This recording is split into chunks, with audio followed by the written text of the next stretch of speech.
Hello friends, welcome to ज्ञानम Abohar. I am Richa. आज हम रीजनिंग का एक टॉपिक डिस्कस करेंगे जो पंजाब एग्जाम्स में बहुत ज़्यादा पूछा जाता है।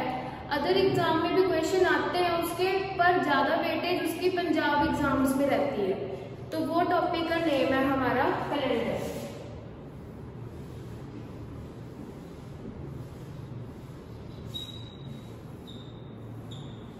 ये टॉपिक ऐसा है, इसके अंदर हमारे पास कुछ ऐसे टर्म्स होती हैं जिसको हम डिस्कस करेंगे तो हमारा चैप्टर बहुत ज्यादा इजी हो जाएगा और हम क्वेश्चन को इजीली अटेम्प्ट कर सकते हैं। तो हम स्टार्ट करते हैं। सबसे पहले हमारे पास इसके अंदर एक टर्म आती है ईयर। ईयर तो सभी को पता ही है। जैसे हमारे पास टू टाइप्स के होते हैं, एक होता है हमारे पास नॉर्मल ईयर और एक होता है हमारे पास लीप ईयर। नॉर्मल ईयर जिसके अंदर क्या होंगे हमारे पास 365 डेज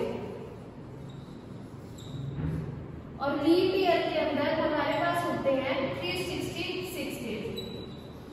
हम इसको लीप ईयर को ऐसा कह सकते हैं कि अगर हम नॉर्मल ईयर में 1 डे ऐड कर दें तो वो 366 ही बनेगा ना। तो हम लीप ईयर को ऐसे भी तो लिख सकते हैं कि अगर हम नॉर्मल ईयर में 1 डे ऐड कर दें तो हमारे पास क्या बनेगा, एक लीप ईयर बनेगा।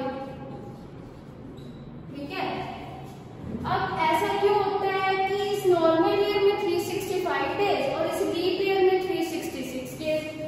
तो हमें पता है हमारे पास एक मंथ होता है जिसको कहते हैं फरवरी। ठीक है।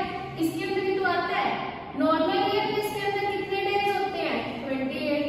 अगर हम लीप ईयर की बात करेंगे तो इसके अंदर कितने डेज आ जाएंगे 29 डेज आ जाएंगे। अब ऐसा क्यों होता है? देखो, हमें पता है हमारे जो अर्थ है, अर्थ वो क्या करती है, रेवोल्यूशन करती है सन के अराउंड। ठीक है।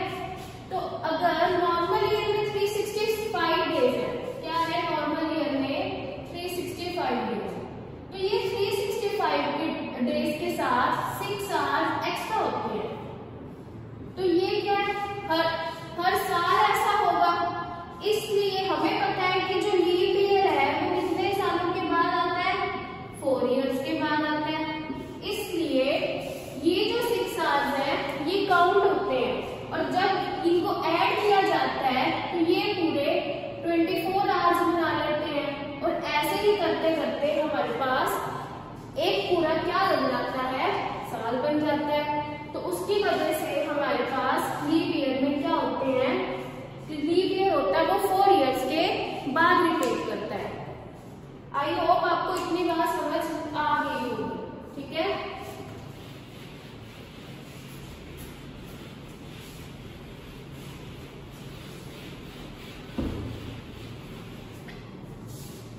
नेक्स्ट हमारे पास एक टर्म आती है जिसको हम बोलते हैं ओड डेज। ये बहुत ज्यादा इंपॉर्टेंट टर्म है इस चैप्टर के अंदर, क्योंकि आगे हम जो भी डिस्कस करेंगे वो इसी के बेसिस पे होगा। तो ओड डेज क्या होता है? मान लो मैंने आपको बोला कि हमारे एक वीक में 7 डेज होते हैं, मतलब एक वीक, जो एक वीक है वो किससे मिलके बनता है, 7 डेज से मिलके बनता है।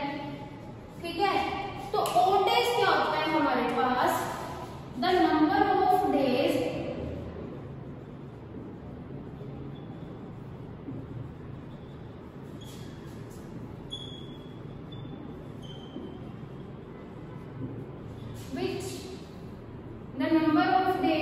which do not make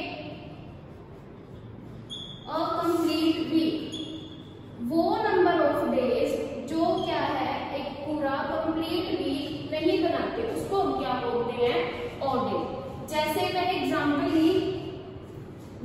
example Lee 8 days, तो वो इसमें आपको पूछेंगे कि इसमें ऑड डेज बताओ कितने हैं। अब हमें ये बात पता है कि एक वीक किससे मिलकर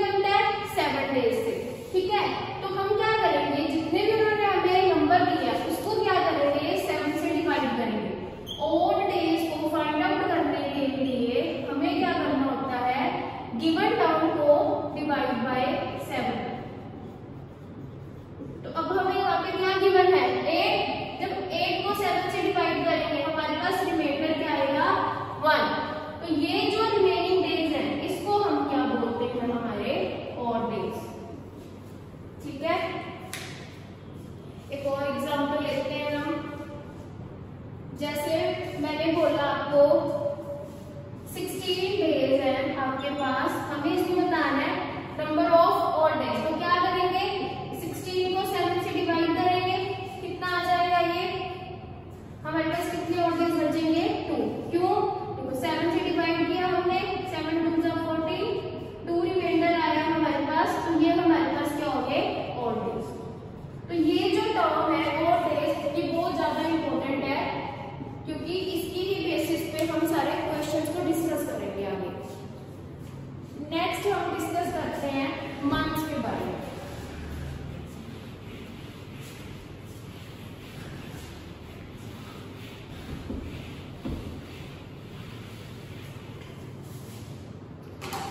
अब हम मंथ्स की बात करते हैं। हमारे पास एक ईयर के अंदर टोटल 12 मंथ्स होते हैं। एक ईयर के अंदर 12 मंथ्स होते हैं। उसमें से हमारे पास कुछ ऐसे होंगे जिसके अंदर 31 डेज होंगे, कुछ मंथ्स ऐसे होंगे जिसमें 30 डेज होंगे, और कुछ मंथ्स ऐसे होंगे जिसके अंदर हमारे पास या तो 28 डेज या फिर 29 डेज होंगे। और ये वाला जो मंथ है एक ही हमारे पास कौन सा, फरवरी। ठीक है, अब हम क्या देखते हैं 31 डेज वाले मंथ कौन कौन से होते हैं, जनवरी, मार्च, मई, जुलाई, अगस्त, अक्टूबर एंड दिसंबर। इन सब के अंदर हमारे पास क्या होते हैं 31 डेज। अब मेरे पास 4 डेज है, कौन से 30 डेज। ऐसे कौन से मंथ है, अप्रैल, जून,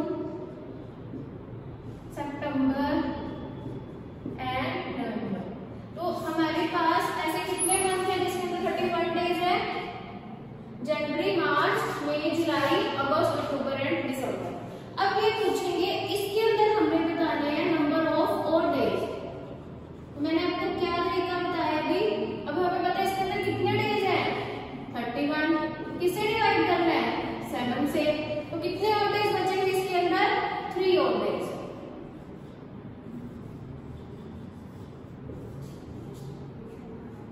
नेक्स्ट, अब जो हमारे पास 30 डेज वाले कितने मंथ है 4, इसके अंदर हमने ऑड डेज निकालने हैं, तो क्या करेंगे 30 को 7 से डिवाइड कर देंगे, कितना आ जाएगा, इसमें कितने ऑड डेज आ जाएंगे 2 ऑड डेज आ जाएंगे। नेक्स्ट है हमारे पास फरवरी। अगर ये कौन सा है हमारे पास, अगर नॉर्मल ईयर होगा तभी फरवरी के अंदर क्या होंगे 28 डेज। ये कौन सा केस है, जब हमारे पास क्या होगा लीप ईयर। तो देखो ये क्या है, अगर नॉर्मल ईयर है इट मींस फरवरी में 28 डेज है, तो इसके अंदर नंबर ऑफ ऑड डेज कितने आ जाएंगे, क्या करेंगे 28 को 7 से डिवाइड, तो कितना आ जाएगा 0 ऑड डेज। क्यों, क्योंकि ये तो कंप्लीटली डिविजिबल हो गया 28 7 से। नेक्स्ट बात करते हैं 29 ऑड डेज की, सॉरी 29 डेज की।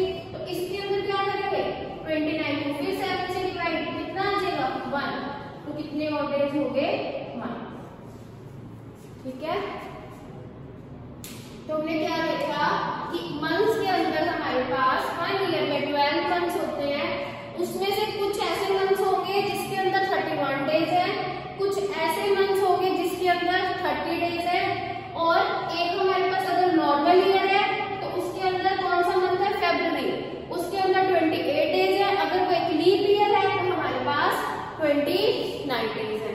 ठीक है, तो 31 डेज में कितने ऑड डेज है 3। ऐसे कौन से मंथ है जिसके अंदर 30 डेज है वो 4 है, और उसके अंदर कितने ऑड डेज आ रहे हैं 2। अगर फरवरी एक नॉर्मल ईयर तो उसके अंदर 0 ऑड डेज, अगर फरवरी एक लीप ईयर है तो एक हमारे पास में कितने आ जाएंगे 1 ऑड डेज। ठीक है, अब हम बात करते हैं हम कैसे आइडेंटिफाई कर सकते हैं कि कोई भी गिवन ईयर एक लीप ईयर है या नहीं है।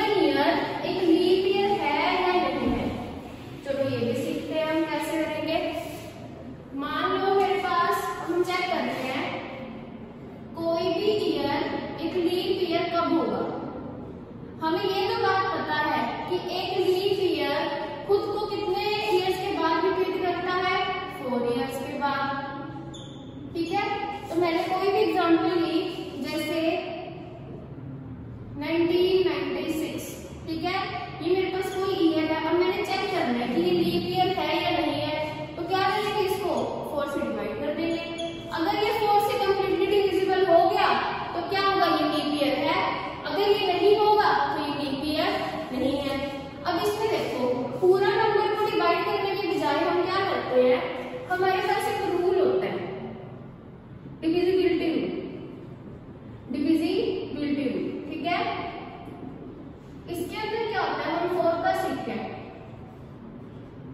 जैसे मैंने ये ईयर लिया 1996, इसके अंदर क्या होता है, आपने लास्ट 2 डिजिट्स चेक करनी होती है। इसके अंदर 2 लास्ट डिजिट्स क्या है, 26।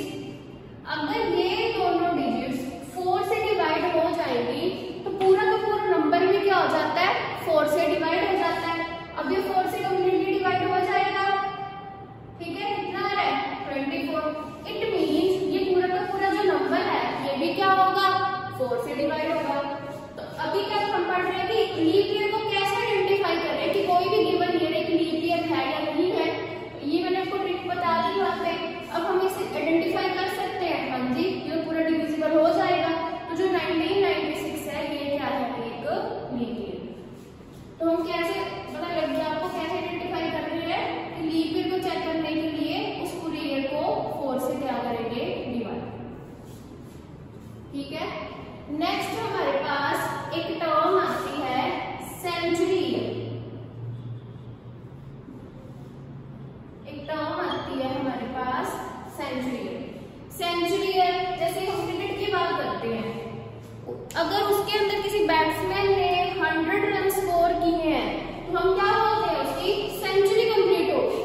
वैसे ही सेंचुरी ईयर क्या होता है हमारे पास, जब एक ईयर के ईयर कैसे पता करेंगे हम, एक सेंचुरी ईयर है ये, उसके पीछे क्या होती है, 00 शो की होगी आपको। जैसे 2100, 1200, 900, ठीक है।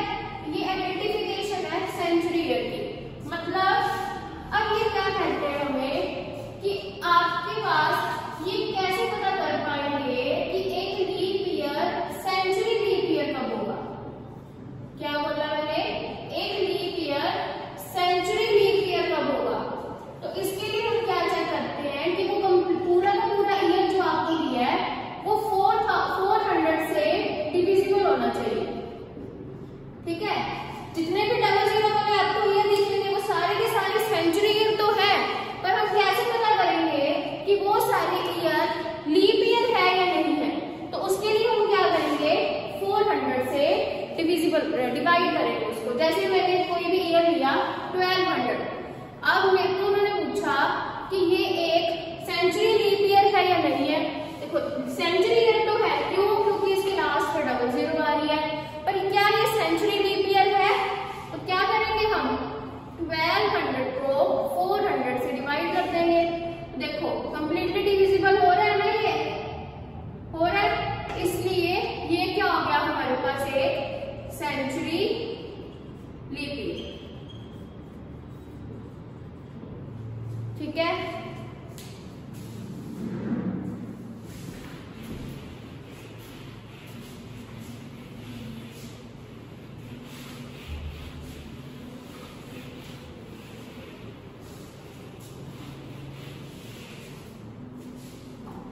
नेक्स्ट हम बात करते हैं, अभी हमने ओल्ड डेज सीखे कि क्या होता है, कैसे इसको निकालते हैं। अब मैं आपको कोई भी एक डेट, जैसे मैंने बोला 15 जून से 10 सितंबर, ठीक है। हमने इसके बीच में फाइंड आउट करने हैं old days.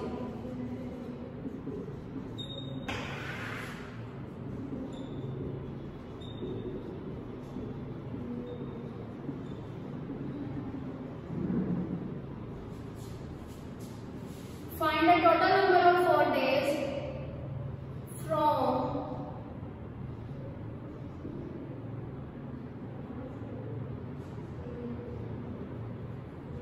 1 June from 15 June to 24 सितंबर, ठीक है। हमने इसमें ऑर्डर्स निकाले हैं। अब इन्होंने क्या बोला है, 15 जून से 24 सितंबर के बीच में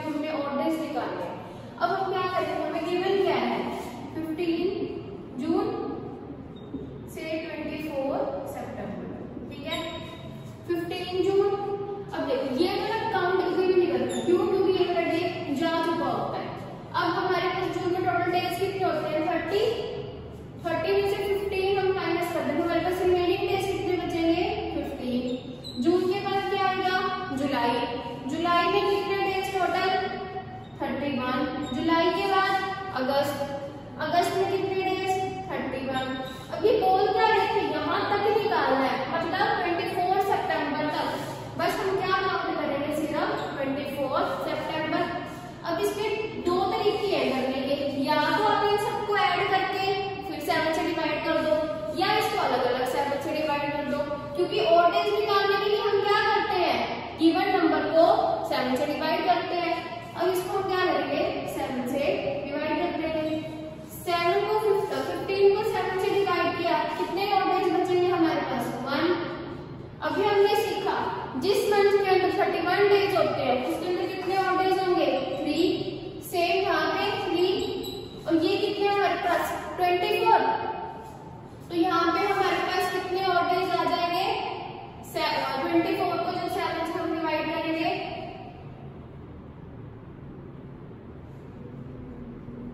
3 और डेज। टोटल कितने हो गए, 3, 3, 6, 3, 9 और 10।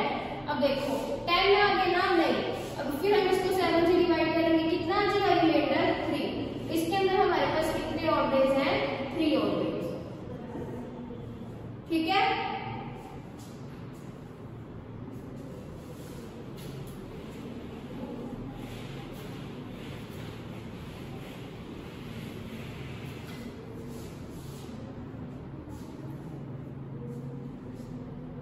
ये हमारा बिल्कुल बेसिक था अभी तक, क्योंकि ये सारी टर्म्स इंपॉर्टेंट है इस चैप्टर के जो क्वेश्चंस हैं फर्दर करने के लिए।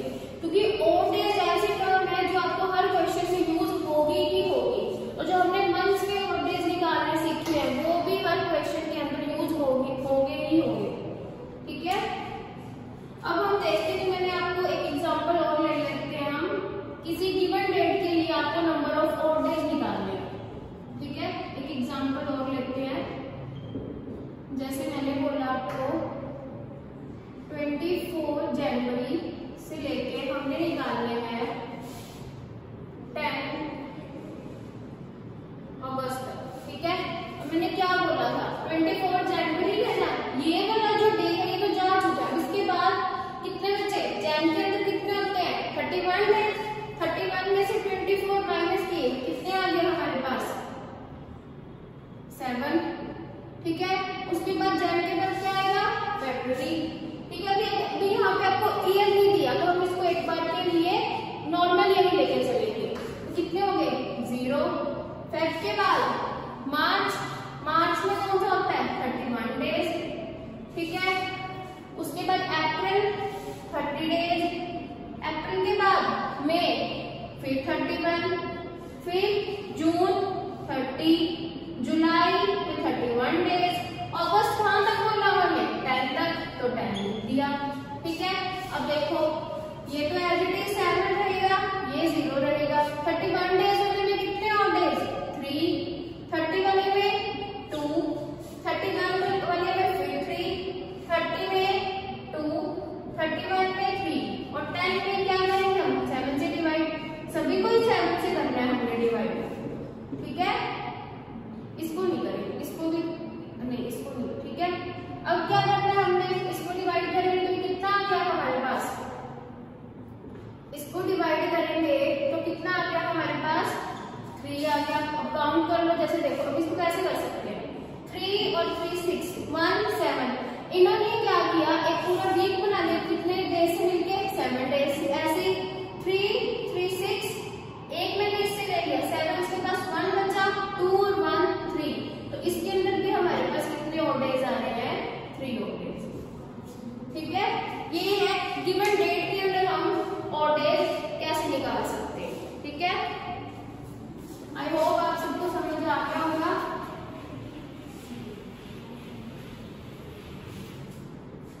ठीक है, नेक्स्ट हम देखते हैं। मैंने आपको बताया था कि नॉर्मल ईयर की बात की थी हमने, कि एक नॉर्मल ईयर में मेरे पास 365 डेज होते हैं। अगर इसके अंदर निकालना हो और डेज तो क्या करेंगे, 365 को 7 से डिवाइड कर देंगे, कितना आ जाएगा ये, देखो 7 5 35, 1 रिमाइंडर बचेगा, 5 ऊपर से आएगा, कितना बचा